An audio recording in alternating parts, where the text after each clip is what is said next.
lugar para ti, de paz y amor,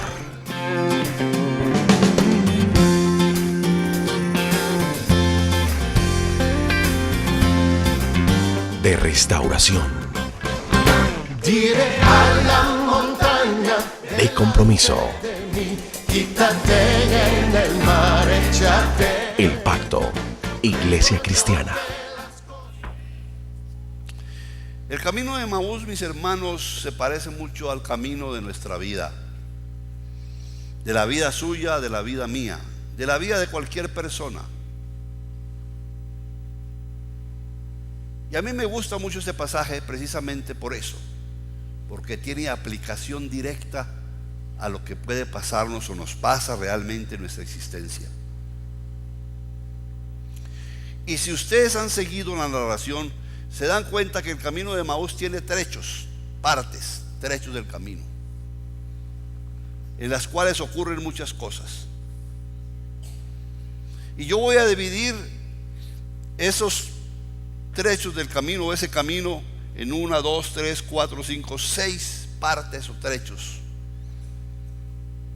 Y vamos a ver qué es lo que pasa en cada una de esas partes. Y le voy a dar un nombre a cada uno de esos trechos o partes del camino de acuerdo a lo que pasa. Y la primera parte o trecho del camino lo vamos a llamar el trecho o parte del camino de la prueba, del problema, de la derrota, del dolor, de la huida, del desengaño, del desaliento. Todo eso puede pasar en la primera parte del camino, el trecho de la prueba. Estos hombres, eran 2 hombres, posiblemente habían estado con el maestro varios años, digamos mínimo 3 años. Habían conocido al maestro, habían escuchado sus enseñanzas, habían visto sus milagros, pero tan pronto lo vieron crucificado, no le dieron tiempo para que cumpliera la promesa de resucitar al tercer día, y desanimados, desengañados, como lo muestran el diálogo con el mismo maestro, salieron huyendo de Jerusalén, donde el Señor les había dicho que se quedaran y que esperaran la resurrección. No, Señor. Se dejaron derrotar por su dolor, por la pérdida del maestro de una manera tan dramática y tan trágica. Se llenaron de dudas de si era verdad o no era verdad todo lo que les había enseñado.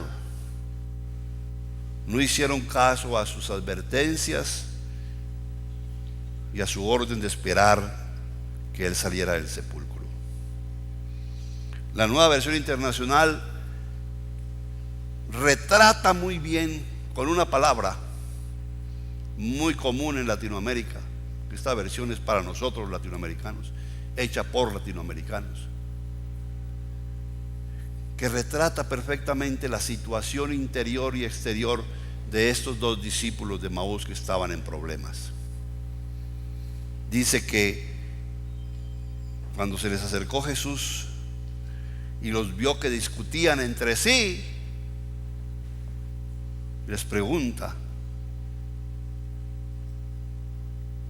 y ellos se detuvieron. Y aquí viene la palabra cabizbajos. ¿Usted sabe cómo es una persona cabizbaja? Mirando al suelo, sin esperanza. Cuando uno está alegre, no está cabizbajo. Cuando uno está alegre y cuando está triunfante, levanta la mirada, tiene los ojos abiertos. Estos hombres estaban en problemas, graves problemas. Ahora mi pregunta es, ¿quién de ustedes nunca ha estado en problemas? ¿Hay alguno aquí que por casualidad nunca ha tenido problemas en la vida? ¿No ha tenido dificultades? ¿No le ha tocado atravesar trechos del camino de su vida en donde se desaniman, se desengañan quizás de una amistad, pierden un negocio, no se entienden bien con su esposa, su esposo, sus hijos, sus patronos, sus amigos, sus compañeros? U otra clase de problemas, se enferman o son perseguidos o pierden su hogar o aún su familia, o son traicionados en la amistad o en sus convicciones, o se llenan de dudas, o piensan que la vida se les cierra y el horizonte se hace oscuro, y quieren hacer como los discípulos de Emaús, salir corriendo. De esto pasa todos los días y de esto abunda por todas partes. Y yo me pregunto si aquí mismo en el templo no hay personas que están pasando, en mayor o menor medida, una situación como la de los discípulos de Emaús en el primer trecho del camino, que es el trecho de la prueba, del desengaño, de la duda, del dolor, del sufrimiento, de la enfermedad. Lo que puedo decirles, mis hermanos, es que a todos nos toca pasar el primer trecho del camino de Emaús. A todos. Si usted no lo ha pasado, lo va a pasar. Y yo no le creo si no lo ha pasado. Y no una vez, sino muchas veces. Porque enfermedad, por dolor, por desengaño, por duda. Y a veces el mismo demonio se encarga de hacernos más difícil esa parte del camino de la prueba. A veces nos llena de dudas. Hace como hizo con los discípulos de Emaús. No le crean a ese tal Jesús. Dice que iba a resucitar, dicen ellos, y mire, ya van 3 días. Y Jesús ya había resucitado. Lo que pasa es que ellos se vinieron antes de que pudieran comprobarlo. Eso puede pasar en la vida cristiana. Tenemos nuestros trechos de duda y de pruebas en el camino de Emaús. Yo recuerdo, como para dar un pedacito de mi testimonio, cuando yo salí del sacerdocio católico. Yo fui sacerdote. Yo estuve 13 años en el seminario y fui ordenado y saqué muchas almas del purgatorio. Yo no sé si las saqué porque yo no creo en el purgatorio ahora. Y el problema es que me pagaron bien para sacarlas. Y yo no voy a devolver el dinero porque ya me lo gasté. Yo no sé dónde están esas almas.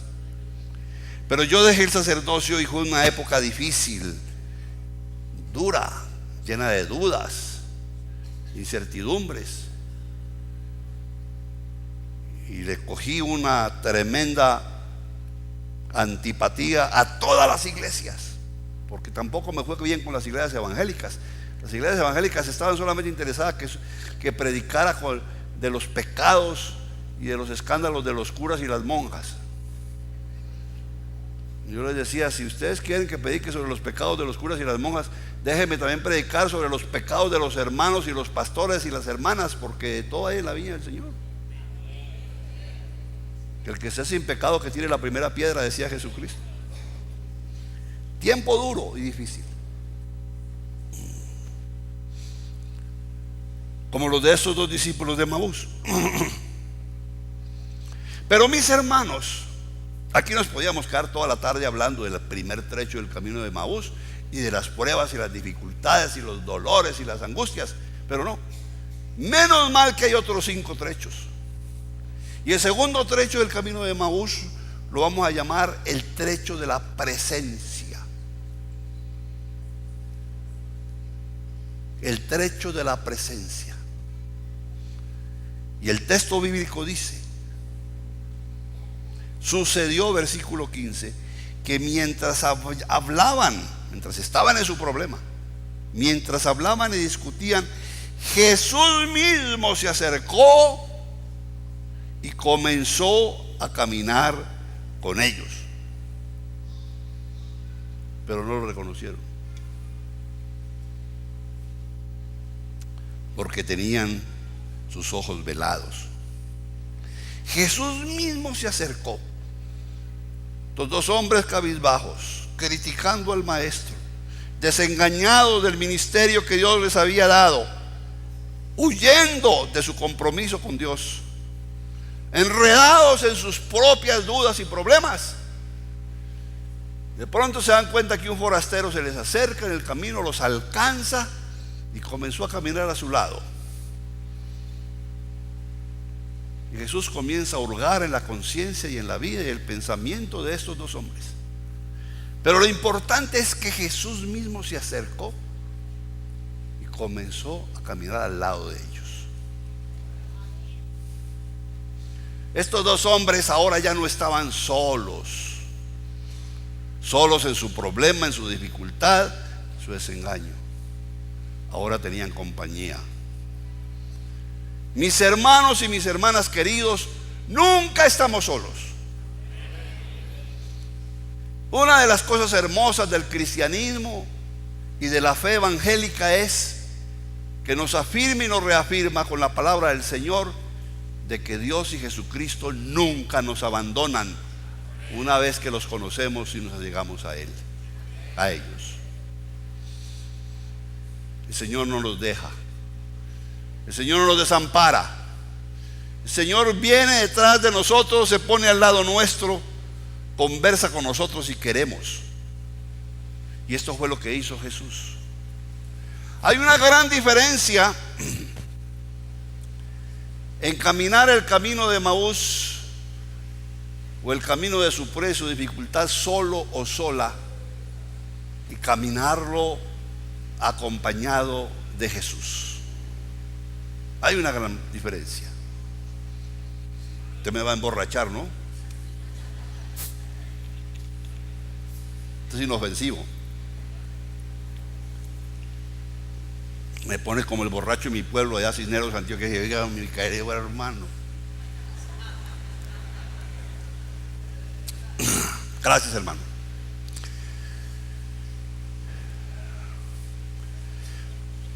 Puede ser que a usted lo traicione el amigo, la amiga, sufra un desengaño amoroso, la deja o lo deje el novio o la novia, aún su esposa o su esposo. Puede ser que usted esté en una cama de un hospital, o que se sienta perseguido o desadaptado o desalojado, que haya tenido que dejar su pueblo, su lugar, su familia. Puede ser que usted en un momento dado se sienta desamparado.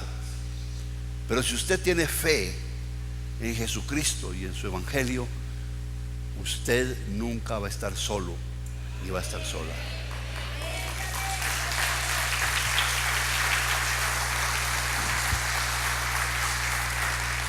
Esa es la gran diferencia entre ser cristiano o creyente y no serlo. Que el no creyente está totalmente solo con sus problemas. Ser cristiano no quiere decir no tener problemas. Yo no creo en esos predicadores que dicen vengan a Cristo que se les van a acabar todos los problemas. Eso no es verdad. Usted lo sabe, yo también lo sé. Pero sí puede decir vengan a Cristo, conozcan a Cristo, abracen su evangelio, que aunque sigan teniendo problemas y muchos más que van a venir, no van a estar solos con sus problemas. No va a ser el poder suyo, su inteligencia, ni sus recursos los que van a resolver los problemas, sino todos ellos, más los recursos, la asistencia, el poder de Dios y de Cristo. ¿Y quién dijo miedo? Si Dios con nosotros, ¿quién contra nosotros? Si Cristo a nuestro lado, las penas, los problemas, las dificultades, aunque estén ahí, son menos amenazantes, y Dios y Cristo de alguna manera nos van a ayudar a encontrar la solución. Camino de la prueba, camino del desengaño, primer trecho. Segundo trecho, camino de la presencia. Y comencemos a hacernos preguntas, mis hermanos. ¿Quiénes están caminando solos en este momento el camino de su vida? ¿Por qué han abandonado a Jesús? Porque se han alejado de la iglesia. Porque están llenos de dudas, de incertidumbres. Porque el dolor es tan grande que pasa como pasó con los discípulos de Maús. El desengaño y el dolor es tan grande que les han nublado los ojos y no les dejan ver claro. No ven claro el panorama de su vida, el camino de su existencia. Y por lo tanto no reconocen a Jesús que está a su lado. Él está ahí. Él está disponible. Usted puede hablarle hoy, ahora mismo. Una oración muy bonita puede ser sencillamente: oh Jesús, ¿tú estás ahí? Sí, Señor, tú estás ahí. Gracias, Señor, porque tú estás al lado mío. A pesar de que sea pecador, inclusive cuando esté en pecado, cuando piensa que usted es digno de todos los infiernos, todavía la gracia de Dios es más grande que su pecado.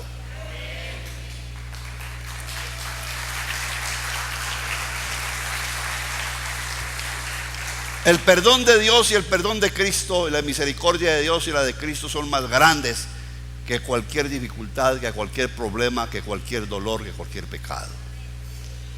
Hay que ser conscientes de eso.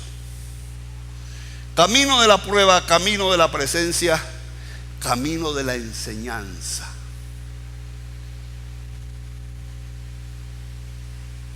Y Jesús enseña de una manera pedagógica maravillosa. Él es el maestro más extraordinario. Dicen que Freud, un famoso psicólogo francés, o franceses, ¿no? Bueno, cualquier parte. Se me olvidó a mí. Inventó el psicoanálisis. Y los psicoanalistas es una carrera.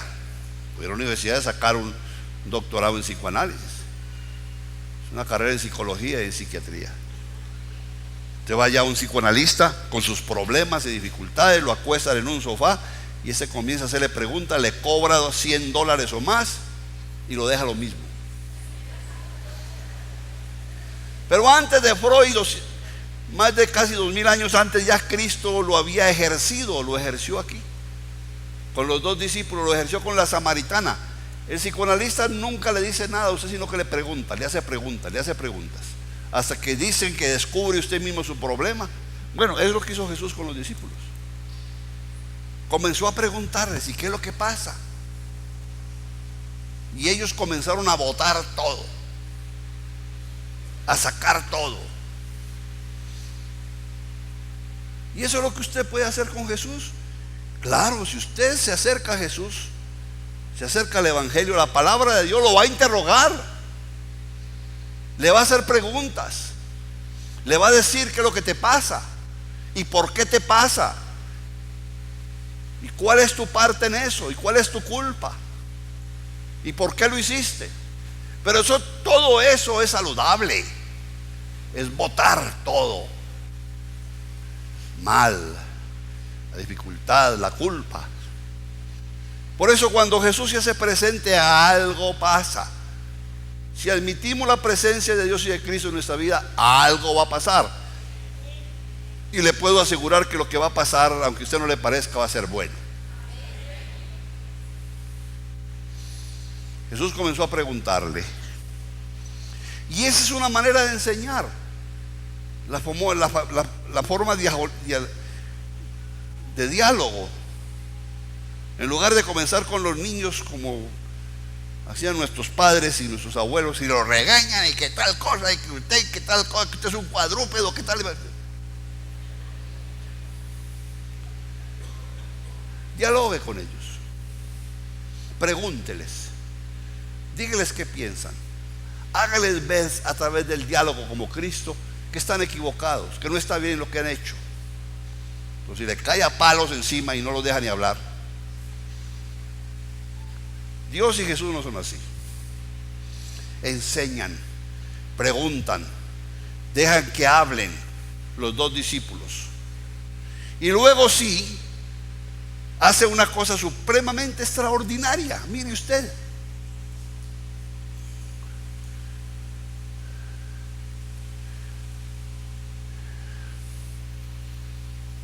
Cuando ellos comienzan a hablar que ese tal Jesús de Nazaret y que dice que iba a resucitar y mire que no ha pasado nada. A veces Jesús y Dios se pone serio y nos dice unas cuantas verdades, como se las digo a esos señores. Qué torpes son ustedes. Muy buena traducción de la Nueva Versión Internacional, ¿no? Bueno, un antioqueño le dice: ¿cómo son ustedes de brutos, de cuadrúpedos, de animales? Qué torpes son ustedes y qué tardos de corazón para creer todo lo que ha dicho los profetas. Y entonces tiene su parte. Pero lo más interesante es que, comenzando por Moisés y por todos los profetas, les explicó lo que se refería a él en todas las escrituras. La Biblia no se llamaba Biblia en el Antiguo Testamento. El nombre de Biblia fue después de Jesucristo. La palabra Biblia no es en la Biblia.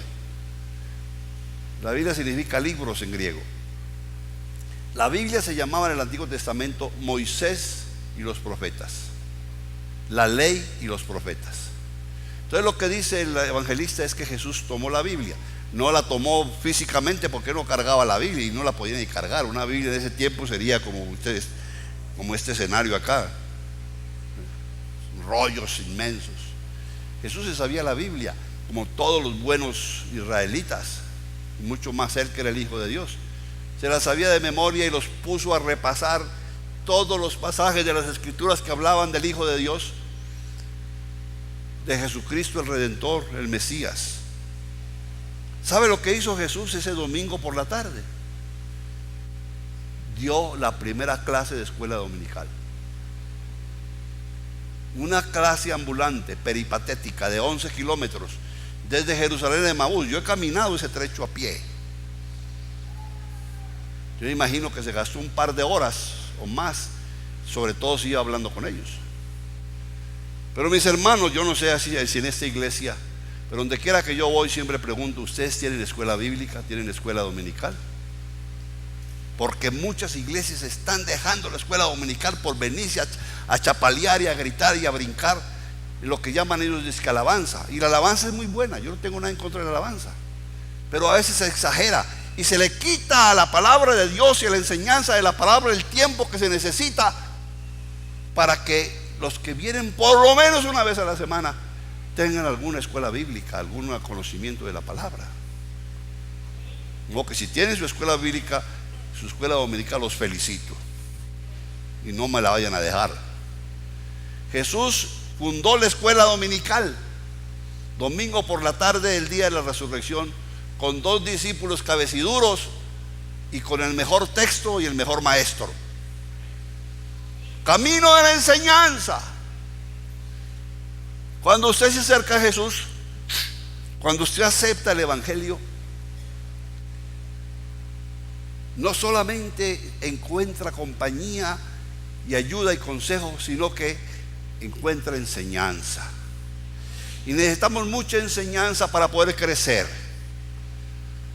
Usted puede ver, estos discípulos tienen una evolución en su persona, en sus reacciones, en su diálogo, que va de lo menos a lo más, de la frustración a la alegría, del desengaño al reencuentro con Dios, fruto de la enseñanza, de la presencia y de la enseñanza de Jesús.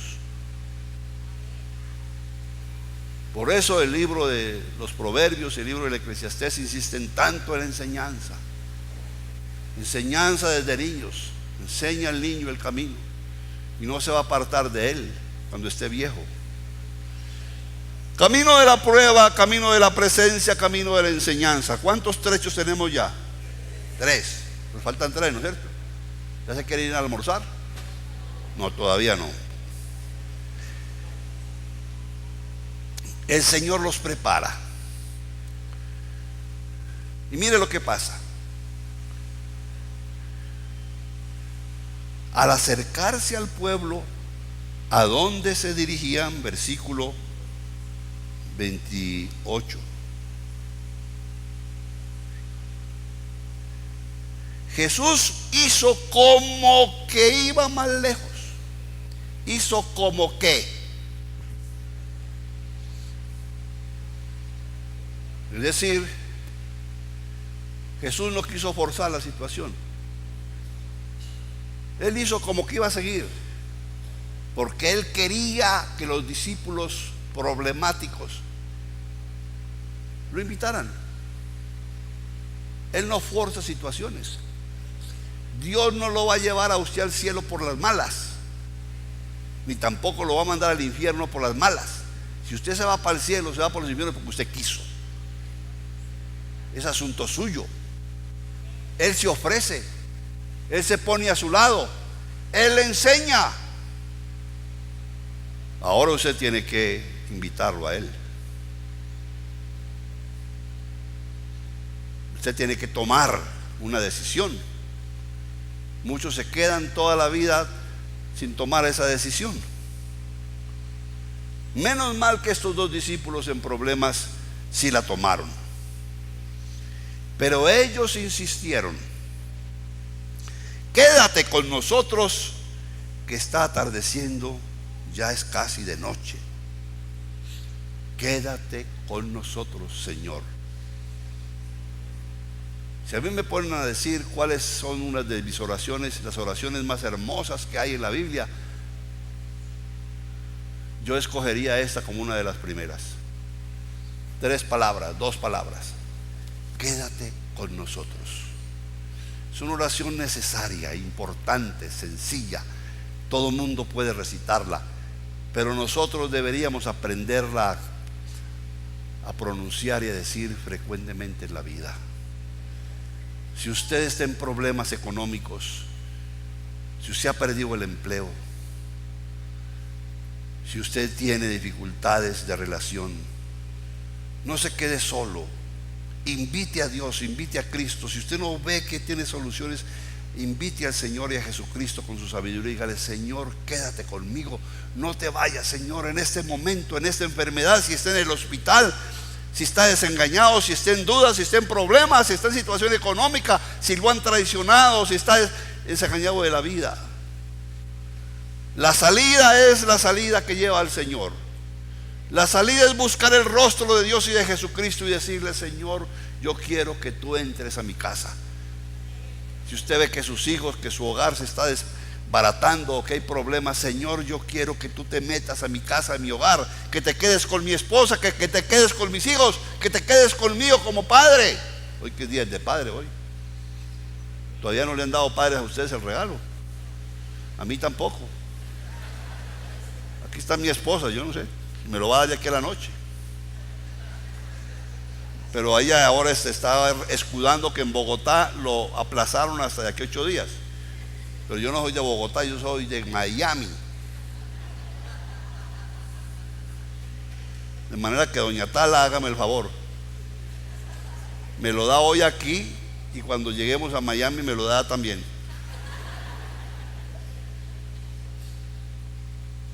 Nosotros en nuestro hogar, algunas veces, pregúntele a doña Tala si sí o no, nos ha tocado decirle al Señor: Señor, quédate con nosotros. Porque todos los hogares, todas las parejas, todos los padres y las madres y los hijos tenemos problemas, tenemos situaciones, a veces de salud, a veces problemas de educación. Cuando usted ve que va a tener que tomar una decisión muy difícil en su estudio, en su vida emocional, llame al Señor y dígale: Señor, te necesito.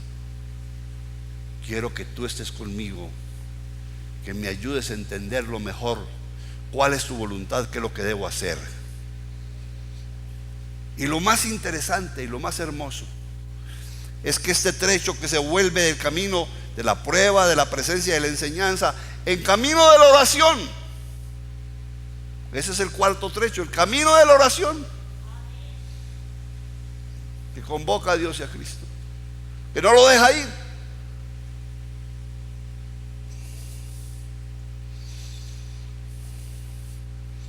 Y el Señor se queda. El Señor se queda.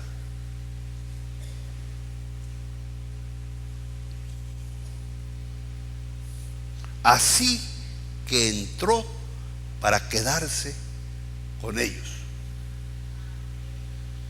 ¿Quiénes de ustedes pueden decir hoy que el Señor está con ustedes?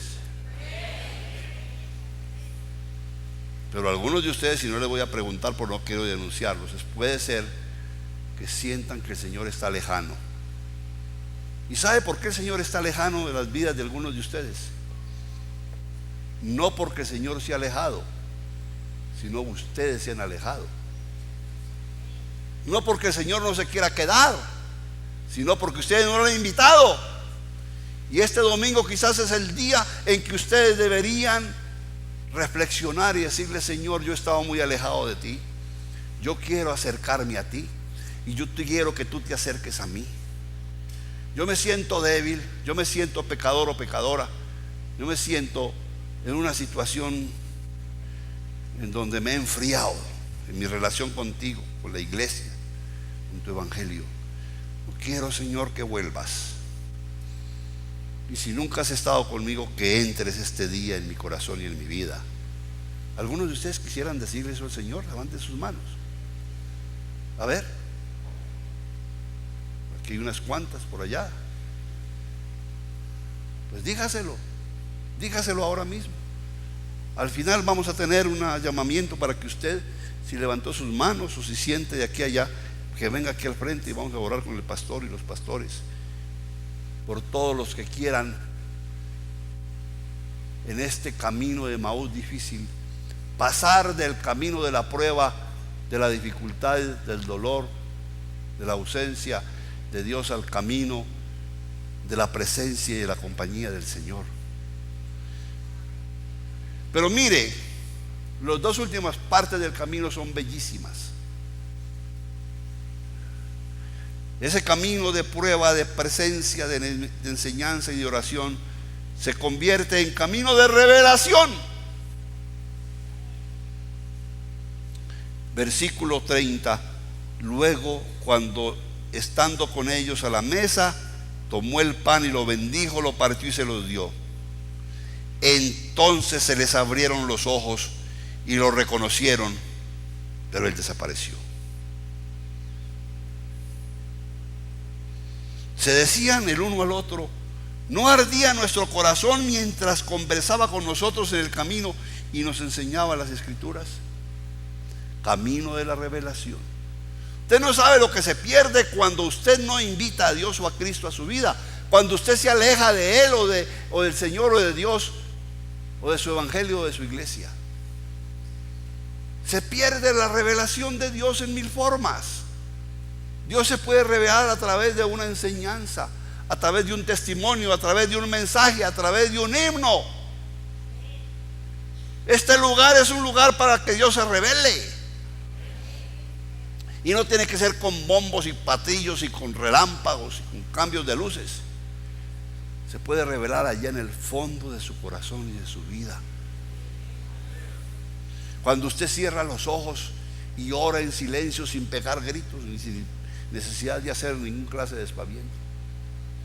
Se puede revelar el Señor al rincón allá de su cuarto, de su casa, de su sala, cuando usted abre la Biblia y lee un salmo y habla con Dios. Hágalo todas las mañanas antes de salir al trafago del trabajo y del tráfico. Dese unos minutos para hablar con su Dios, con su Cristo. A través del Espíritu Santo, pídale que Él se revele, que Él le hable, que Él le diga qué es lo que más le conviene. Y Él lo va a hacer. Y en la noche, antes de irse al sueño, ojalá el último pensamiento sea para Dios y para Cristo en una oración.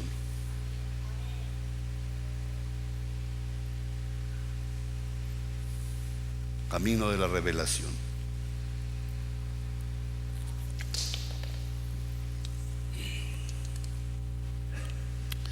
Y queda el último trecho. Camino del testimonio.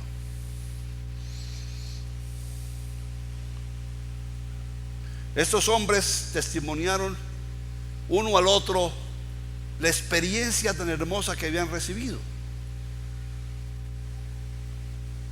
no ardía nuestro corazón mientras conversaba con nosotros en el camino y nos explicaba las Escrituras. El testimonio nos fortalece. Cuando usted comparte con otros y le dice: hermana, hermano, fíjese usted que cuando estaba yo también en problemas y dificultades, le oré al Señor, leí su palabra, escuché su mensaje y el Señor me calentó el corazón. Necesitamos que el Señor nos caliente el corazón por dentro. El Espíritu Santo es un calentador de corazones y de vidas, y su fuego a veces quema, pero quema lo malo, el pecado, la indiferencia, pero calienta y pone el corazón en una tónica especial para recibir la revelación, la ayuda, la presencia del Señor. Pero estos señores no se contentaron con testimoniarse el uno al otro de lo que estaba pasando en su corazón y en su vida, sino que dice el texto: al instante se pusieron en camino y regresaron a Jerusalén. Una conversión total, un cambio total de actitud. Allí encontraron a los 11 y a los que estaban reunidos con ellos. Regresaron, volvieron a la iglesia, a la compañía del resto de los compañeros discípulos de Jesucristo. Y los dos se reunieron con ellos, que decían: es cierto, el Señor ha resucitado y se ha parecido a Simón. Y los dos discípulos: y a nosotros también. El Señor está vivo. Cristo no ha muerto, pero ha resucitado. El Dios que tenemos, el Cristo que tenemos, el compañero del camino, es un Dios vivo. Es un Cristo resucitado, poderoso y triunfante. El que experimentaron no solamente Pedro y las mujeres y los discípulos, sino esos dos discípulos. Contaron lo que les había sucedido en el camino y cómo habían reconocido a Jesús cuando partió el pan. Usted debe tener una historia de encuentro o reencuentro con Dios y con Cristo, y debe contarla, debe dar su testimonio. Aquí nos podíamos quedar toda la tarde recibiendo las historias y los testimonios de tantos hermanos y hermanas que en el momento, que en el camino de la vida, cuando estaban con problemas de todo orden, se encontraron al Jesús del camino de Maús, hablaron con él y el Señor los reconfortó, los enseñó, les recalentó el corazón por dentro y luego los fortaleció, y aquí están. Y esa es la historia completa de lo que puede ser el camino de Maús. Ahora mi pregunta para terminar es: ¿en qué trecho del camino de Maús está usted caminando? Puede ser que haya algunos que están caminando todavía por el primer trecho del camino, que es el trecho del desengaño, de la prueba, de la dificultad, del dolor, de la enfermedad. Hay que salir de él. Usted necesita entrar en el trecho del encuentro con Jesús, de la presencia de Dios en su vida, y esta mañana puede tener esa experiencia.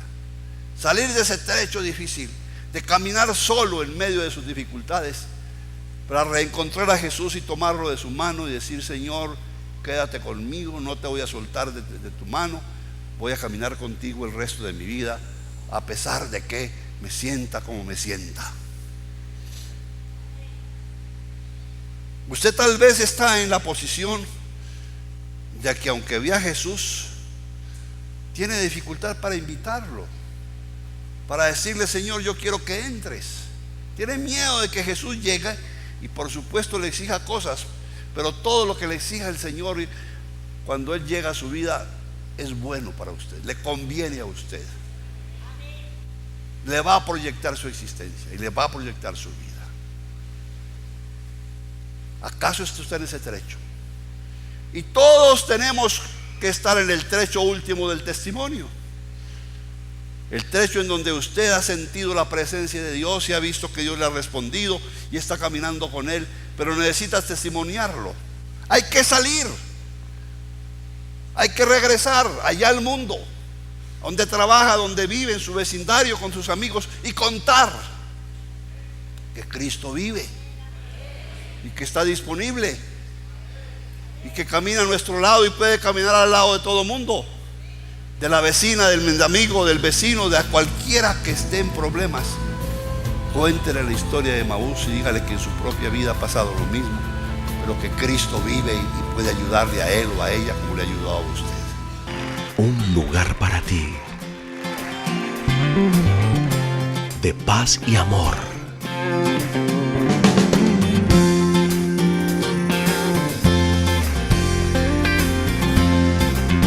De restauración, Diré a la montaña, de compromiso, de mí, quítate en el mar, échate. el pacto, Iglesia Cristiana.